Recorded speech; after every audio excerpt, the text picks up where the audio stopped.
बिस्मिल्लाहिर्रहमानिर्रहीम। अस्सलाम वालेकुम दोस्तों, उम्मीद करता हूँ आप बिल्कुल ठीक ठाक होंगे। दोस्तों आज है 30 मार्च सन 2023 और दिन है जुमेरात का।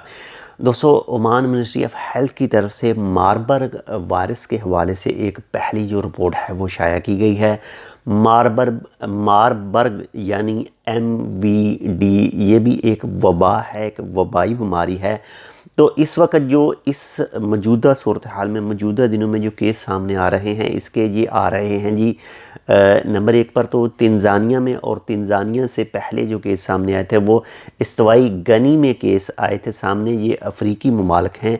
इस्तवाई गनी में केस सामने आया था और उसके बाद में तंजानिया में केस सामने आया है इसका।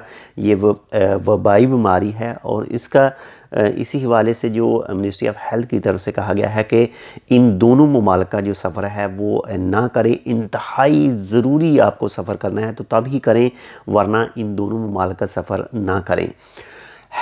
मारबर्ग ये बीमारी कोई नई बीमारी नहीं, ये नई वबा नहीं, ये ऑलरेडी 1967 में सामने आई थी, जिसमें जर्मनी वगैरह, सर्बिया और इसके बाद में कुछ बाद में दूसरे जो अफ्रीकी ममालिक हैं उनमें भी ये सामने आई थी। और इसके जो सिम्पटम्स हैं, इसकी जो निशानियां हैं, वो एक तो बहुत तेज़ बुखार होता है और जिसको भी ये होती है उसके मुँह से, नाक से या फिर जो मेन सुराख हैं जो भी वहाँ से खून आ सकता है। और मैक्सिमम जो कहा जाता है इस बीमारी में जो भी मौजूद होता है जिसको ये बीमारी लगती है तो वो 3 दिन से लेकर यानी 2 हफ्ते तक या 1 हफ्ते तक इसमें रहता है। और अब तक इसमें जो अमवात की शरह है वो 20 से 80% बताई जा रही है, यानी 50% आप उसको कह लें कि जिसको ये बीमारी होती है 50%, जो 50 हैं वो सेहतयाब हो जाते हैं और 50% जो है वो इस दुनिया से चले जाते हैं।